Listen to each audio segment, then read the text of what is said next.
Lucas 19, 41 ao 44. Antes da leitura, eu vou fazer um comentário. Os evangelhos sinóticos é o Mateus, Marcos e Lucas, que são os 3 primeiros evangelhos escritos primeiro. João foi escrito 60 anos depois que esses 3 já haviam sido escritos. E esses 3 evangelhos, que é chamados sinóticos, o importante é que você entenda que há uma diferença cronológica de quando é que ele foi escrito. Então, Mateus, Marcos e Lucas, você pode ver que muita coisa repete entre um e outro livro, muita coisa. Embora um tenha, às vezes, algum mais comentário sobre uma coisa e outro menos comentário. Mas esse texto aqui em Lucas não está em Marcos, não está em Mateus e nem em João. E eu queria que você estivesse bem atento a essa condição para que a gente possa tirar entendimento dessa verdade. Então a palavra nos diz, Lucas 19, 41. Quando Jesus ia chegando a Jerusalém, vendo a cidade, chorou por ela, dizendo: se soubesse ainda hoje o que é preciso para conseguir a paz, mas isto está agora oculto aos seus olhos, pois virão dias em que os seus inimigos cercarão você de trincheiras e apertarão o cerco por todos os lados, e vão arrasar você e matar todos os seus moradores. Não deixarão pedra sobre pedra, porque você não reconheceu o tempo em que Deus veio salvá-lo ou visitá-lo. Pai, nós agradecemos ao Senhor pela palavra. Pai, nós sabemos, ó Pai, que a Tua palavra ela é verdade, que a Tua palavra ela é viva.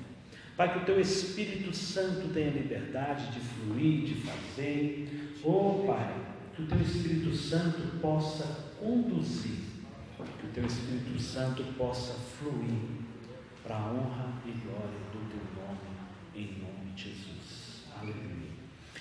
Queridos, eu fiz questão de fazer essa introdução antes, comentando dos evangelhos, Só há um evangelho, o evangelho, de Jesus Cristo, embora foi contado, por 4 apóstolos, Mateus, Marcos, Lucas e João. Então, um evangelho escrito em visões diferentes.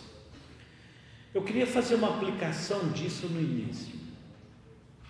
A história de Jesus transcorria e cada um de um ponto, os meninos aí, o Vitor, a Duda, a Manu vai lembrar um pouquinho da nossa aula de escola dominical. Jesus é como se Jesus estivesse no centro e cada um à sua volta ali, vendo a história de Jesus, cada um percebendo alguma coisa. E esse detalhe aí, só Lucas escreveu. Lucas escreveu, e veja que vem uma sequência de fatos, as coisas não estão soltas e não estão sem conexão. Antes, o título que a minha Bíblia traz para esse trecho, para essa parte do texto, é Jesus chora ao ver Jerusalém.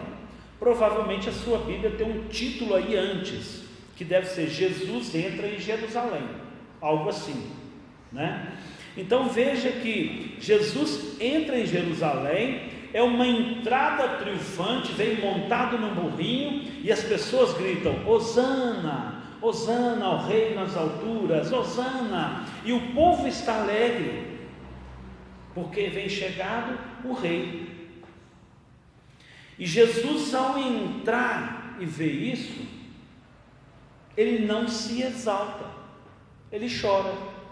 Nos outros textos você não vê esse detalhe. Eu queria chamar a atenção agora, sair do contexto, e eu queria que a gente pensasse um pouco em Lucas, o escritor dessa passagem. Lucas era médico. Lucas o evangelho de Lucas é o evangelho mais rico em detalhes. Geralmente, quando se fala de curas, ele é muito mais detalhista, porque Lucas era médico. Então, Lucas tinha uma proximidade com pessoas, com uma leitura das pessoas muito grande. Era algo dele, próprio dele. Né? Veja que eu não estou falando de santidade, eu estou falando de característica da pessoa. E isso é uma verdade em cada um de nós. As coisas acontecem e cada um tem uma percepção, cada um vê de uma forma, cada um percebe de uma forma. Por que Mateus, né? Por que João, por que Marcos não escreveu isso? O texto não fala, mas eu não quero falar algo que eu não possa afirmar, mas que eu posso avaliar um Lucas diferente por todos os seus escritos. Eu posso. Lucas tinha uma condição de perceber mais, de valorizar mais o que as pessoas estão revelando. Queridos, eu queria aqui sair do contexto da mensagem e também fazer uma observação, aplicação talvez. É tão bom quando nós conseguimos ser nós mesmos, quando nós vivemos conforme, reto, dignamente, correto, sem fazer esforço para não ser algo, que a gente consegue de uma maneira clara viver o Evangelho, viver a família, viver os filhos, viver todo o contexto que você está inserido. Imagina quando você é chamado assim, aqui eu quero ir na casa da minha mãe, né? O marido, né? Chama a esposa, nossa, vou ter que ir lá na casa da sogra, vou ter que fazer esforço para estar naquele ambiente. É algo ruim. Ou vice-versa, a esposa chama, vamos lá visitar algum parente meu, nossa, vou ter que ir lá. É algo que cansa. É tão bom, com maneira digna e correta, nós podemos usar o que a Bíblia fala, o nosso sim, sim e o nosso não, não, porque o que passar disso não provém de Deus, vem do maligno. Então eu queria caminhar um pouco aqui no texto, eu não quero forçar o texto e falar o que não está falando, mas se você ler, eu não vou ler todo o texto, começar no 28 para não ser cansativo. Mas se você ler, algumas Bíblias, pode estar escrito aí, a entrada triunfal de Jesus em Jerusalém. Triunfal, ele vai entrando e depois Lucas nos revela que ele chora. Veja que, imagina ali, tem todo um contexto, Jesus pede para os discípulos ir lá arrumar um jumentinho, porque ele ia tomar o jumentinho e adentrar a cidade, numa Ferrari. Queridos, tentar falar que Jesus entrou no jumentinho, que ele era pobre e tal, uma bobagem, porque jumento não era sinônimo de pobreza. Quem tinha um animal era quem tinha posses. A maioria das pessoas andava era a pé mesmo. Então, ou seja, tudo bem que o contexto aqui, esse jumento não era de Jesus, mas falar que Jesus, coitado, era pobre, não tinha onde reclinar sua cabeça, que era um miserável, não existe isso não. A gente não prega um excesso de teologia da prosperidade, mas também não vão pregar a pobreza não, porque não existe esse contexto não. Jesus era uma pessoa normal em seu tempo, e ali Jesus toma emprestado e tem todo um histórico que Jesus entra em Jerusalém. No versículo 38, bendito, diziam, bendito é o rei que vem em nome do Senhor, paz nos céus e glória nas mais alturas. Isso é o verso 38. E aí vem o 39, alguns dos fariseus lhe disseram em meio à multidão, mestre, repreenda os seus discípulos. Mas Jesus respondeu, eu afirmo a vocês, que se eles se calarem, as pedras clamarão. E aí continua o texto que nós lemos, um contexto de uma entrada, pessoas glorificam os discípulos ali, outras pessoas, um contexto de alegria, mas Jesus chora. Jesus tem a hombridade, ou a clareza, ou a transparência de ser quem Ele é. Jesus viu que as pessoas não estavam entendendo o que era ali aquele momento. Embora Jesus vinha revelando um monte de coisas, as pessoas não entendiam aquilo que viria a acontecer. Aquilo que era o projeto, aquilo que estava para acontecer. E essa revelação do versículo 44, ela explica, endossa isso que eu falo. Puxa vida, Jerusalém, Jerusalém, vocês não estão entendendo, eu estou aqui chegando, eu estou com vocês, caminhei com vocês, me encarnei enquanto homem, visitei vocês, caminhei com vocês, comi com vocês, e vocês não me reconhecem, não me reconheceu, diz o versículo, o tempo em que Deus os visitou. Não percebeu. Veja que Lucas percebe um contexto, escreve um contexto, e Jesus está numa mesma sintonia a ele entrar na cidade, embora tenha alguém feliz, alguém vibrante, alguém empolgado, ele consegue fazer uma leitura da maioria e falar, porque embora até alguns alegres estavam entendendo errado.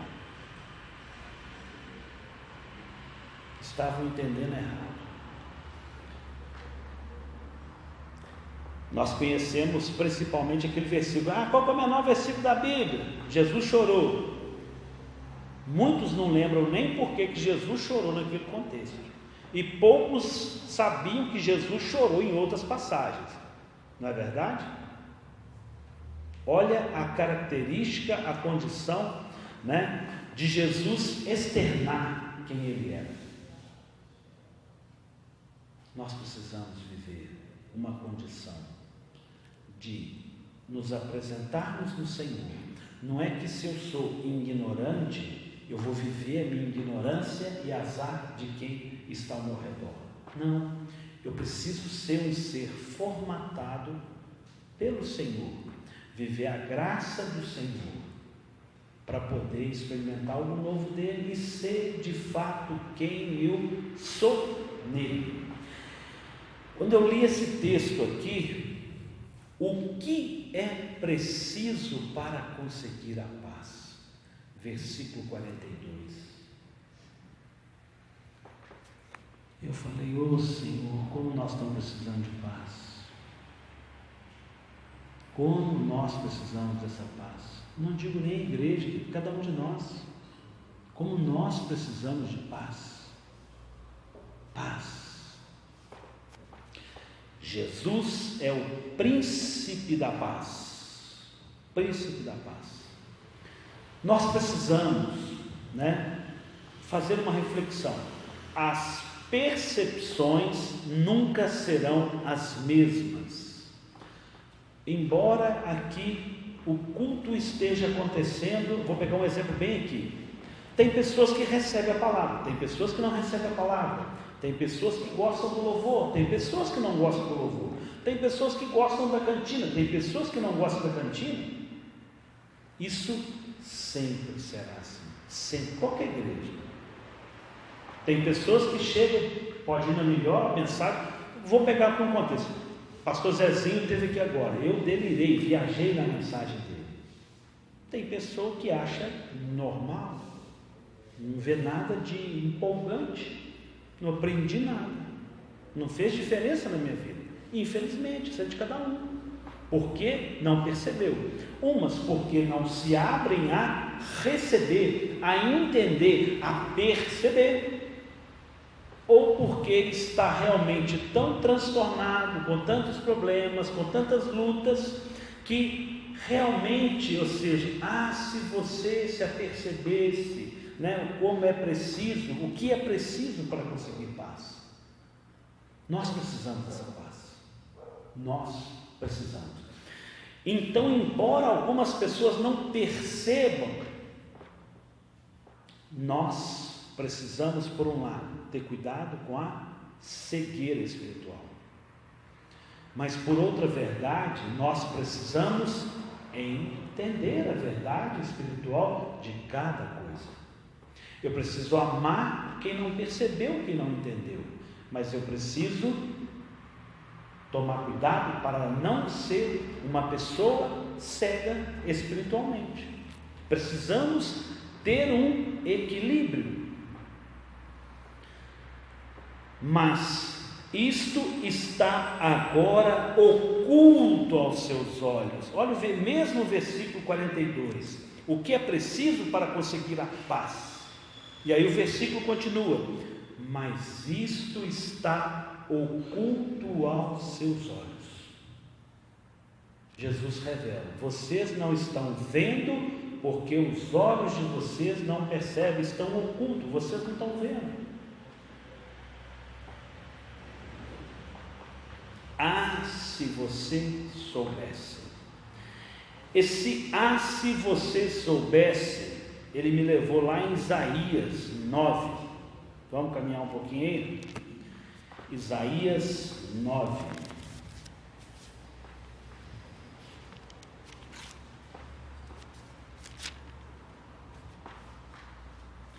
Versículo 2.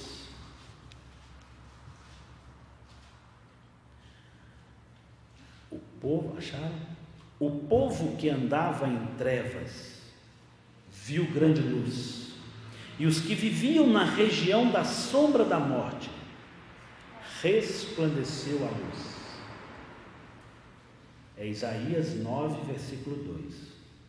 Vou começar de novo. Versículo 2: o povo que andava em trevas viu grande luz, e aos que viviam na sombra, na região da sombra da morte, resplandeceu-lhe a luz. Tu, Senhor, tens multiplicado este povo e aumentastes a alegria. Eles se alegram diante de ti, como se alegram no templo da colheita e como exultam quando repartem os despojos. Porque tu quebrastes o jugo que pesava sobre eles, a vara que lhes feria os ombros e o cetro do seu opressor, como no dia da vitória sobre os midianitas. Porque toda bota com que o guerreiro anda no tumulto da batalha e toda roupa revolvida em sangue serão queimadas, servirão de pasto ao fogo. Porque o menino nos nasceu, um filho se nos deu. O governo está sobre os seus ombros e o seu nome será Maravilhoso, Conselheiro, Deus Forte, Pai de Eternidade, Príncipe da Paz. Ele estenderá o seu governo e haverá paz sem fim. Paz sem fim. Aqui uma profecia de Isaías sobre a vinda que um menino iria nos nascer. E o povo andava em luta, né? O povo andava em trevas, viu grande luz, né? Veja o paralelo. Eu vou chamar aqui as trevas de nossas lutas que nos são comuns a todos. Todos nós vivemos as nossas batalhas. Ninguém aqui, nem o Isaac, que é o mais novo, não está isento aos desafios dele. Quando ele vai para o futebol, ele sabe que ele precisa ser bom, tem que se destacar. É uma luta que para nós pode não ter a menor significância, mas para ele vale muito, é muito importante. E eu preciso o quê? Respeitar aquilo que para ele é prioridade. É a visão dele, é o campo de visão dele. Cada um está num nível, cada um está numa condição em meio às suas batalhas, lutando as suas lutas, mas temos, aqui falava de algo que viria, e nós já o temos. Amém? Deus forte, Pai de eternidade, Príncipe da paz, Ele estenderá o seu governo e haverá paz sem fim. Tudo isso é muito bonito, tudo isso é verdade, tudo isso precisamos colocar as nossas mãos, os nossos pés, tomar posse dessa verdade. Eu não posso ficar só vendo a história passar, eu preciso fazer parte nela. Se havia uma promessa, se essa promessa se materializou em Jesus e Ele cumpriu todos os seus propósitos, ficou triste porque Ele viu que as pessoas andavam, perdidas, abatidas. Se você soubesse, o que é preciso para conseguir paz? Ele é a paz, há paz sem fim para nós. Ele prometeu e Ele cumpriu. Deus Pai prometeu o Messias e Jesus consumou essa verdade. Quando nós caminhamos nessa história, Jesus chega, adentra, percebe, entra em Jerusalém, chora, se externa e fala de uma condição de ser visitado. Nós podemos e precisamos fazer um paralelo.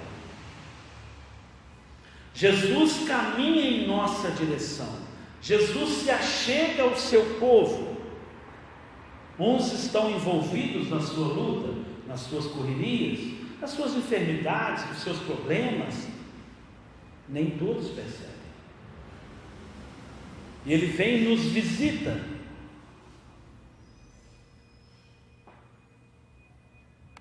Mas eu chamaria de todos nós aqui já tivemos um encontro com Jesus e somos salvos, amém?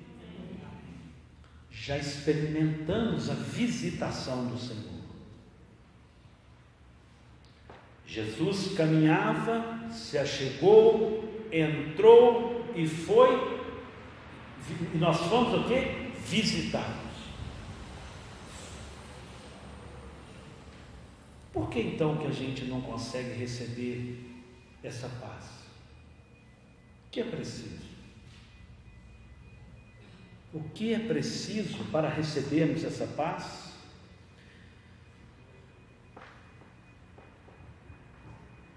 Vou lá em Isaías de novo, 26, 3. Tu, Senhor, conservarás em perfeita paz aquele cujo propósito é firme, porque ele confia em ti. Tu, Senhor, conservará em perfeita paz aquele cujo propósito é firme, porque ele confia em ti. Quer que explica? O nosso Deus conserva em perfeita paz alguém que tem propósito firme. Aqueles que têm um propósito firme, esse realmente experimentam essa perfeita paz, porque ele confia no Senhor. É impossível vivermos o nosso Evangelho, vivermos na presença do Senhor sem confiar nele. Os que esperam no Senhor renovarão as suas fraquezas, seus medos, suas angústias. Não, as suas forças. Importa-se que aqueles que se aproximam do Senhor creia que Ele é galardoador, que Ele presenteia, que Ele entrega, Ele abre a janela dos céus em favor dos seus. Esse é o nosso Deus. Eu queria que a gente pudesse tomar agora alguns passos para que nós possamos entender aqui, para que nós realmente possamos receber essa paz do Senhor, que nós possamos realmente ter parte nessa paz, porque a visitação nós já recebemos.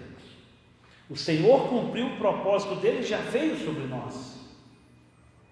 E ele veio, cumpriu, salvou. E o Espírito Santo nos visitou e é nossa companhia 24 horas. Um Deus presente conosco 24 horas. Nós precisamos ser servos. Isaías 26:3 fala de um propósito firme. Quem tem um propósito firme é um propósito de quem? No Senhor. No Senhor. Está estabelecido no Senhor. Firme no Senhor. É servo. Está disposto a servir. Os propósitos não são os meus, são dele, porque a vontade dele é boa, perfeita e agradável para a nossa vida. Como conseguir paz? Como conseguir paz? Lucas 19:39. Alguns dos fariseus lhe disseram em meio à multidão: Mestre, repreenda os seus discípulos.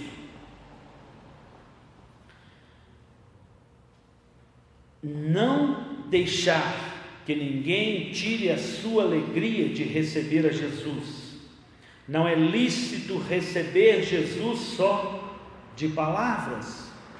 Que ninguém impeça a manifestação de Deus na sua vida. Se alguém se levanta contra o propósito do Senhor na sua vida, permaneça você firme. Senhor, estão gritando ali, hosana, glória ao Rei nas alturas. O que Jesus fala? Se eles calarem, as pedras clamarão. Deixe que eles se alegrem.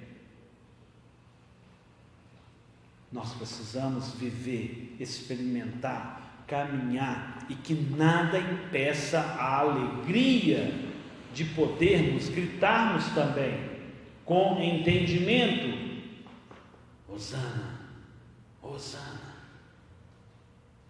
Hosana, bendito é o Rei que vem em nome do Senhor, paz no céu e glória nas maiores alturas.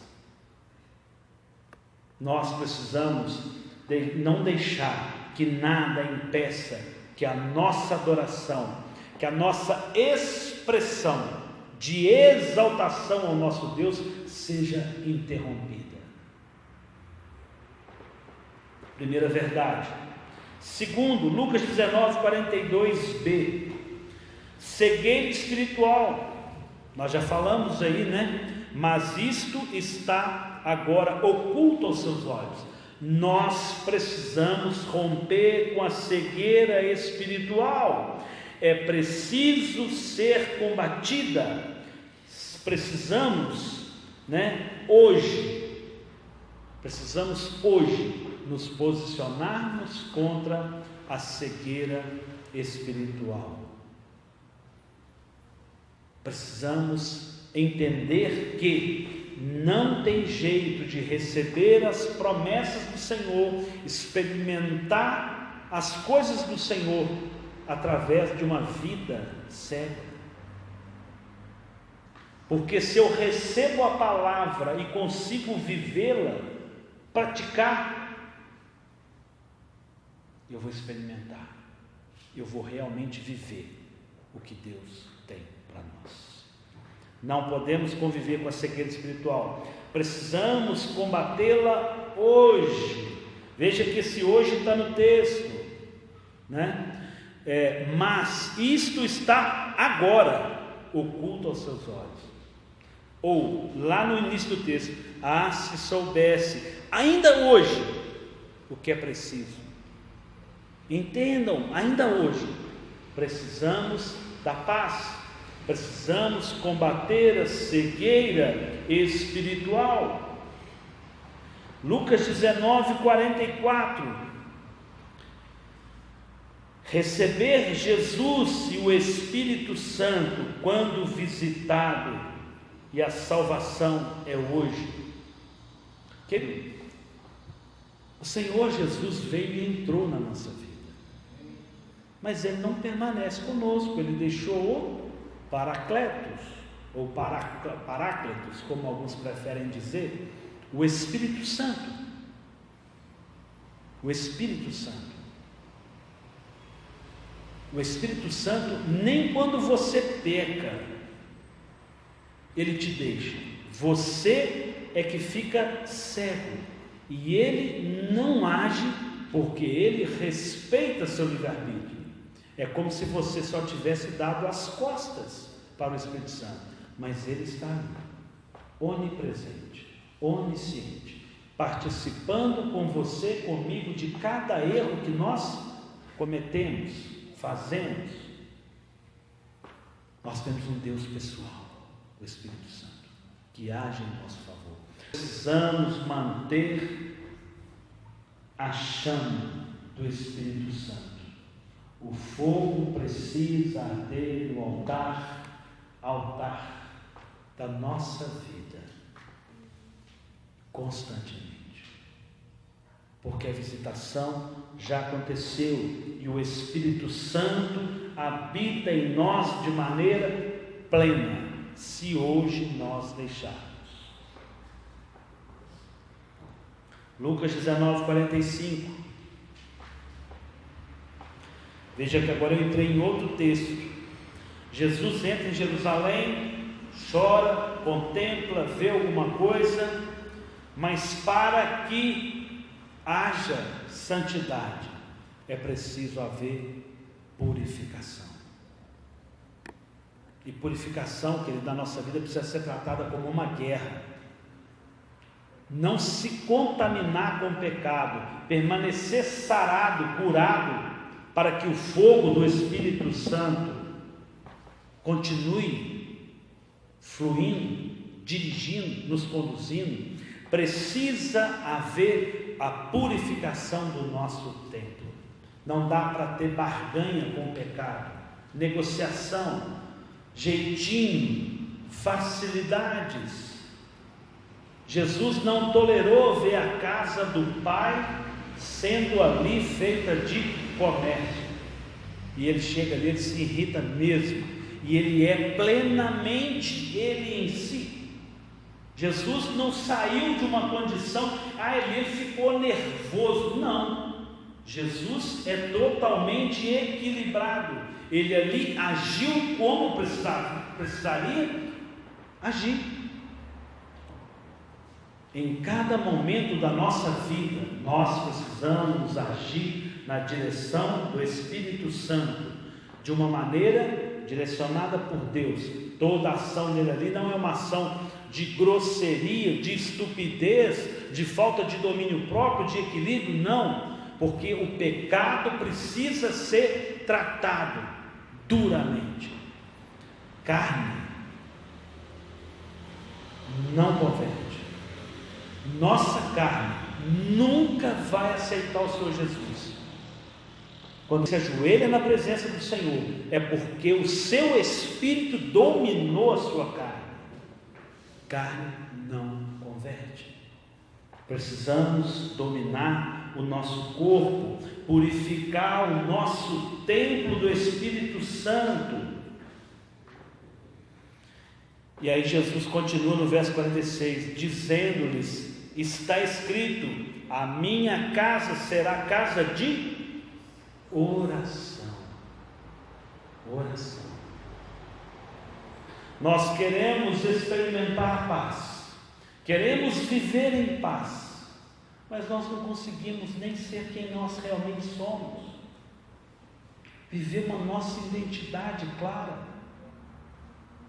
Nós não conseguimos entender, perceber as coisas, ter luz de participar, de discordar com favor e graça, de sermos claros, de falarmos a verdade, que seja o nosso sim, sim e o nosso não, não. O que passa disso não vem de Deus.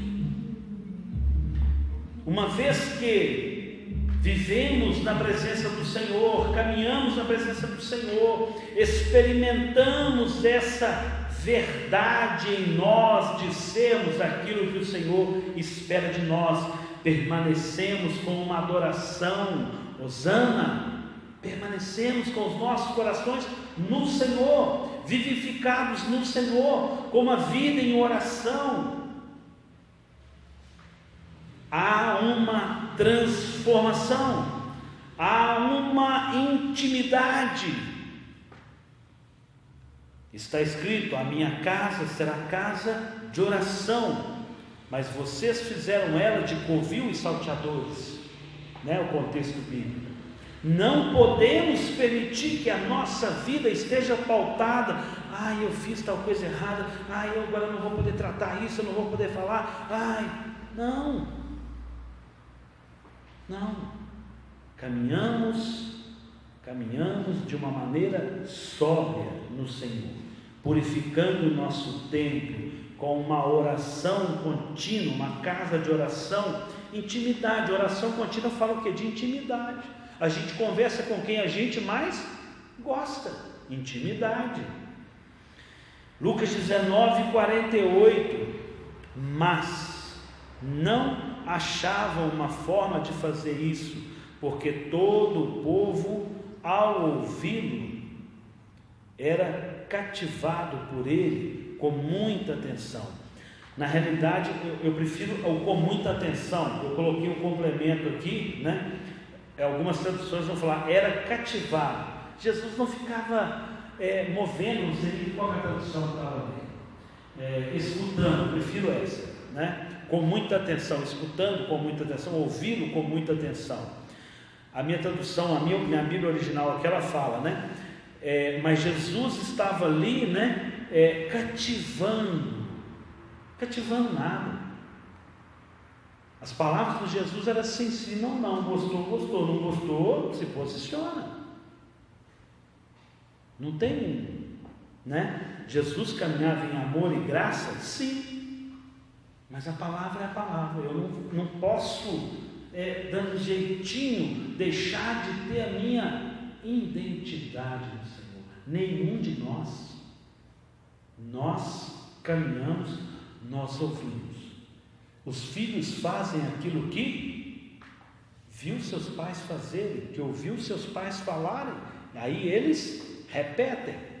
Se eu tenho uma intimidade com Deus, se eu escuto Deus, eu falo aquilo que Deus fala comigo. Jesus fala: eu falo aquilo que meu pai ouviu. E essa verdade, ela é para nós. Precisamos ouvi-lo com atenção, coração aberto. Se não houver um coração aberto, a palavra não entra. Eu não vou experimentar a paz. Como que eu vou experimentar a paz se a palavra do Senhor não entra? Se eu não vou ouvi-lo, escutá-lo com atenção? Mas eu nunca ouvi Jesus falar comigo, o Espírito Santo. A nossa casa precisa ser casa de oração. Casa de oração. Casa de oração. A igreja precisa ser casa de oração. Mas a minha casa, eu, Renato e Vitor, precisamos ter uma casa de oração. Não estou falando que todo dia tem que estar os três orando, todo dia tem que ser junto. Não, queridos. Todos oram. Todos buscam uma intimidade com o Senhor. Queridos, se eu estou em paz, estou bem. O Vitor está bem, a Renata está atribulada com um problema. Tem paz na casa? Não. Eu estou bem, o Vitor está bem, a Renata está enferma. Tem paz em casa? Não tem. Mas nós oramos para que haja paz. Nós oramos, nós mantemos essa comunhão com Deus, purificamos o nosso templo. Lucas 20, versículo 2. E lhes perguntaram: diga-nos, com que autoridade faz estas coisas? Eu vou precisar ler aqui, versículo 1. Aconteceu que, num daqueles dias, estando Jesus a ensinar o povo no templo, veja que faz um contexto, Jesus entra em Jerusalém, tem toda essa condição, e ali agora ele está no templo. Pode não ser exatamente no mesmo momento, no outro dia, 2 dias depois, 3 dias depois, o texto não nos garante essa posição. Mas aconteceu que, num daqueles dias, estando Jesus a ensinar o povo no templo e evangelizar, chegaram os principais sacerdotes, os escribas, chegou os crentes, os convertidos, chegaram os principais sacerdotes, os escribas, juntamente com os anciãos, com a liderança, com os pastores, só a nata, né? Só a gente entendida, e lhe perguntaram: diga-nos, com que autoridade você faz essas coisas, os milagres, né, claro, ou quem lhe deu essa autoridade? E Jesus respondeu: eu também vou fazer uma pergunta a vocês, digam, o batismo de João era do céu ou dos homens? Então discutiram entre si, e se dissermos, eles pensando, se dissermos do céu, ele dirá, por que não acreditaram nele? Mas se dissermos dos homens, o povo todo nos apedrejará, porque estão convictos de que João era profeta, homem de Deus. Nós entramos em cada fria. Primeiro, porque a gente está religioso igual esse povo e não conhece a autoridade de Deus. Não conhece. E segundo, porque a gente está preocupado, quando alguém nos faz uma pergunta, a gente preocupa rápido em dar uma resposta. Jesus deu resposta? Não. Fez uma pergunta. Por que nós temos que dar resposta de tudo? Qual que é o objetivo daquilo que nos pergunta? Se eu responder, alguém com uma resposta, vão falar que eu, com uma pergunta, vão falar que eu sou o quê? Grosso? Ou ignorante? Mas Jesus era? Não. Isso é costume do judeu. O povo judeu trabalha assim. Isso evita muita fria, muita ficar explicando demais. Quando a gente fica explicando demais, irmãos, a gente percebe assim, acho que tem mais coisa nessa história. Você fica em dúvida. A pessoa está num cuidado na explicação ao que respondemos e como respondemos. Porque a nossa boca precisa sair o nosso sim, sim e o nosso não, não. Precisamos ter equilíbrio e sabedoria. Em primeiro lugar, saber de onde vem a autoridade do nosso rei. Se Jesus é Deus, se Ele é o príncipe da paz, por que não vamos recebê-lo? Porque se nós já tivemos a visitação, não temos plenamente vivido em paz. Em paz. O que nos impede de receber a paz, de viver a paz? Tem um cântico que, se a gente pensasse, a gente não cantava. E essa paz que eu sinto em minha alma não é porque tudo me vai bem. Será que a gente vive isso? As coisas não estão bem, será que a gente canta mesmo? O nosso Deus, Ele é príncipe da paz. Eu caminho para encerrar. João 14.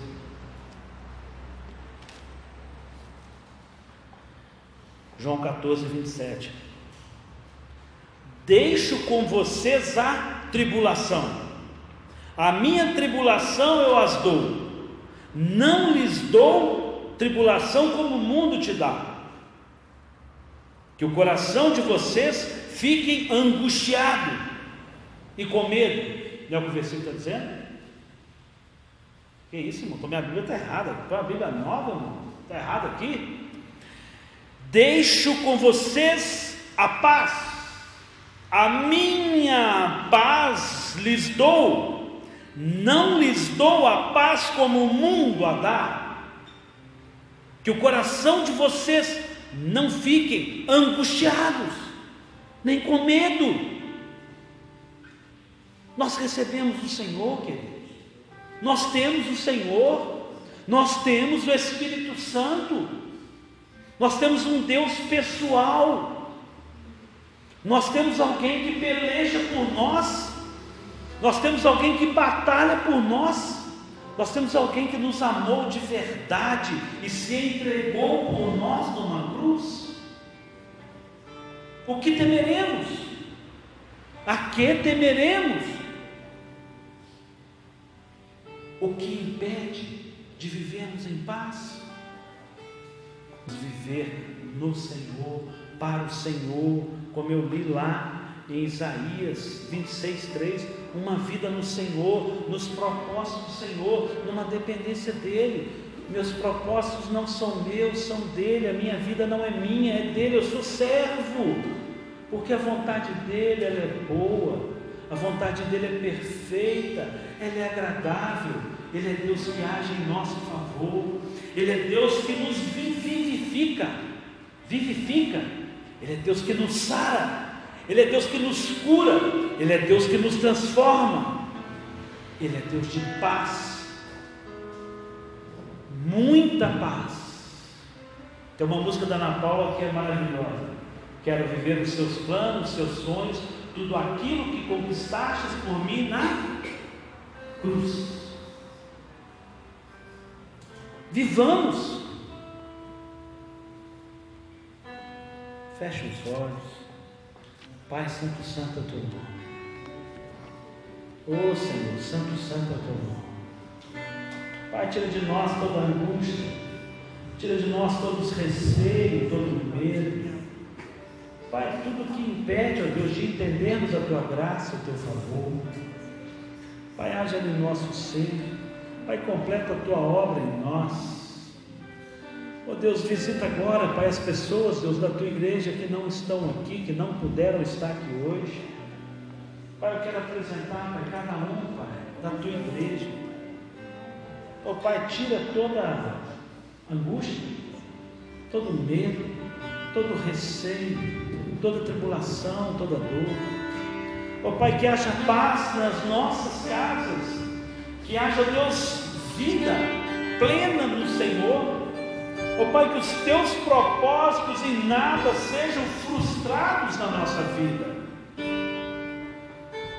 Oh Pai, nós queremos receber mais do Senhor, mais, ó Deus, que eu digo, ó Pai, do Senhor. Queremos experimentar mais do céu, queremos experimentar mais da tua palavra.